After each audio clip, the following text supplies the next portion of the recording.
Hello YouTube, I'm back again with another video. This time I'm going to be reading you an article about 600 Breezy makes 6ix9ine his first target after his release from jail.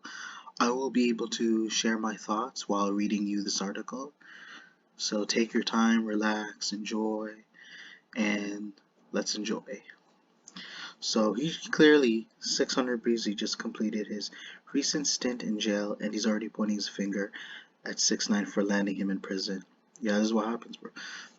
So from what I understand, you guys should all know that 6ix9ine is a fake ass wannabe tough guy rapper who never really deserve credit in my opinion. Like he's one of those type of guys that's willing to snitch, because that's the thing when you are when you're doing a gang initiation, like you are never, whether it doesn't matter if you were pressured or anything, it doesn't matter if someone like convinced you or anything, but like there is a code, a moral code that you have to follow where you cannot snitch, because it's not it's not gonna just land you getting your ass beat. You're gonna be a target, which are like right now, because you can tell like 600 Breezy, because where he's coming from. He's from Chicago, and shit, especially in Chicago, if you're willing to snitch on somebody and trying to get somebody in trouble, like your life is on the line. I personally don't like 6ix9ine, not because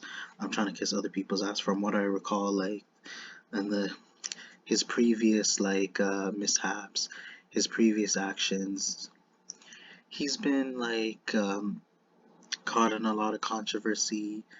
Been trying to hook up with minors and stuff, and like he has had to spend jail time for that for a few years.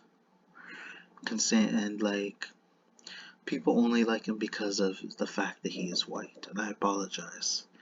Considering but if we're talking about Eminem, I feel like he is more real than 6ix9ine, honestly, because he's not a real rapper, he's not a real gangster.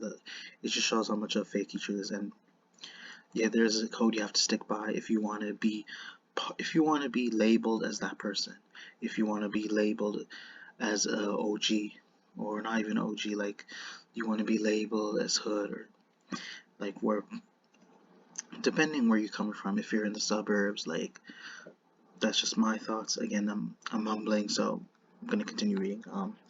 The bad blood between the two escalated back in late 2020 following the death of King Von by Quando Rando's associate Lil Tim. 6ix9ine's trolling reached a whole new level when he mocked his rivals in Chicago after the death of Von. That was not the first time 6ix9ine had angered old block gangsters after she stopped by the famous Chi-Town community and spoke ill about Lil Durk's family members who have perished as a result of gun violence. See, this is one thing I forgot to mention too, is that like whether he's being serious or not, like the thing is he's willing to go as far as like talk about other people's deaths and tease behind his videos, but he was not willing to say that in person. This is what I'm talking about. And this is why I personally really dislike 6ix9ine, because he has all this mouth. He's not really willing to step forward. He can't really. He's the kind of person that would rather say this behind a computer keyboard. But I can tell you now, he doesn't have the guts to say any of this in front of him, and to go as far as you have no right to talk about someone else as perishing, or you don't have a right to have an opinion on it. As long as if you were to have an opinion, my guess is it has to show your respect. If you were to talk about someone who died, especially if it's very serious, even if they're not a victim, even if it's between like gun violence, like even if it's between two men fighting, especially as long as there isn't any, like this person isn't like causing really any problems for people throughout like his community. As long, yeah, he could be, even though that person is possibly a danger, but at the same time it's like you have to try to get to know a person first before you judge. because yeah, people do, when it comes to fights, even just like confrontation, it's not always about that person taking their anger on the whole world, because for one thing, King Von might have not had an issue with the whole world. So the point I'm trying to make is like, when it comes to confrontations, people take it very seriously. They're willing to bring guns. They're willing to get violent, go to that extra level, because they're fed up with that person, and they feel like that person is a threat, or yes, a person can be a nuisance at times. But if this is the kind of person that's willing to constantly harass you and is willing to approach you, then now it's their opportunity. I'm gonna defend myself. I'm gonna get rid of this fool, because from now on there's no point. Because I don't want to have any interactions. The whole point is that they want to get rid of that person they don't want to have any interaction with, so they can be able to live a life without having to deal with that person. Again, I'm going to continue reading.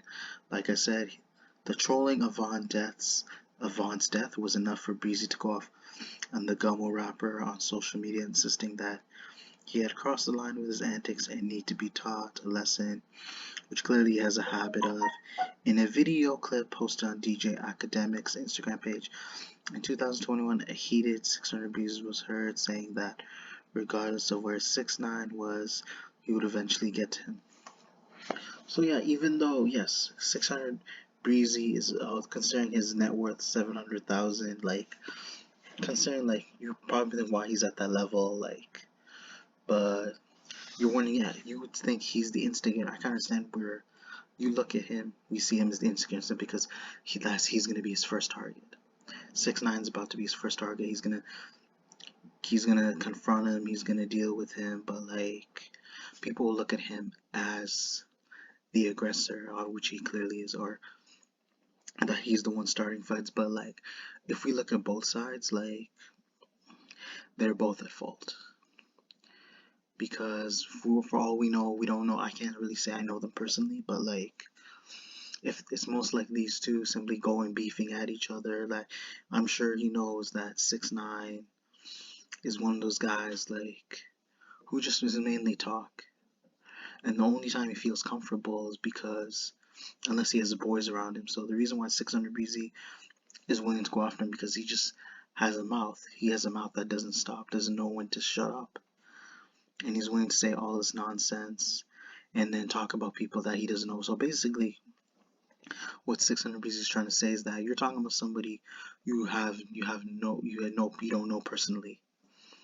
You don't even understand, like, because clearly this is somebody that he's been, because 600Breezy has been with this guy that passed before he passed away, is that he knew him better, and then he's trying to let 6ix9ine know that you don't know him personally, you have no right to talk about him that way, you have no right to insult him, because whether it is trolling or not, because there's a time where you need to stop talking, or you shouldn't be joking about somebody, like, especially when it comes to making fun of someone's death, because that says a lot about you, because you only say that so you can make yourself feel comfortable.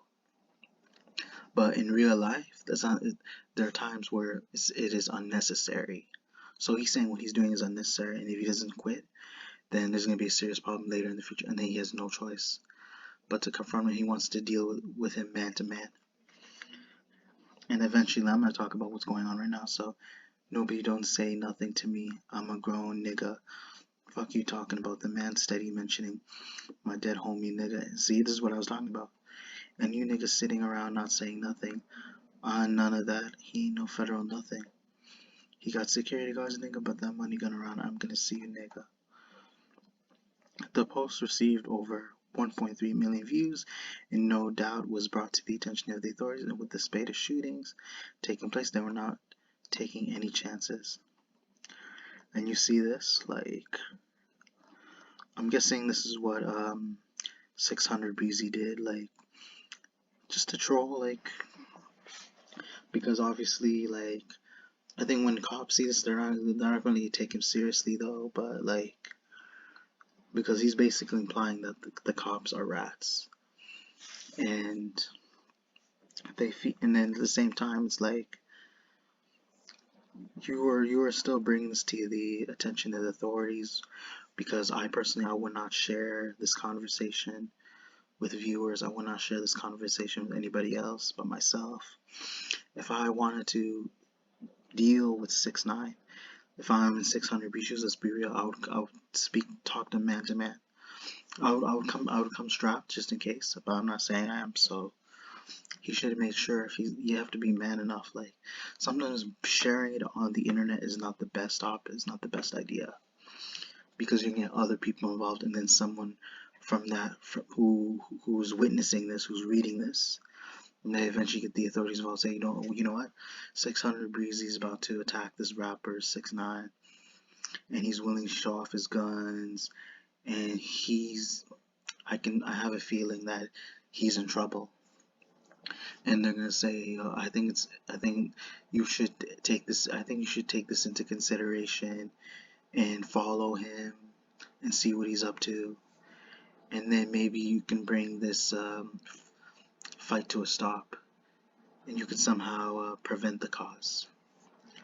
But like I said, this is whether he's a bad guy or not. I don't really care. That's not my personal life. I can't judge somebody without knowing them personally. But my thoughts on this personally is this is what I was talking about before. Is that you should never post you should never vent or post your issues online, because it just escalates even more and it makes you even more miserable, because that's what he's doing. I'm not saying I knew his friend. My condolences to his friend, to King Von, especially whether his homie and stuff. Like, but again, if this is really personal, it's best to keep it private. It's best to keep it private, like I said, but it depends. Like, as long as it has nothing to do with violence. Sometimes you can talk about your personal life a little bit, sometimes, but as long as it has nothing to do with you trying to get in some massive heat and where the police have no choice but to show up, then your best bet, like I said, don't talk about it online, and keep it private. Talk to your friends about it, whoever is in touch with you, who knows you, then you feel relieved at the end of the day. And again, I hope you guys enjoyed the video. Expect more upcoming content later in the future. Be sure to check your notifications, comment, like, subscribe. Thank you.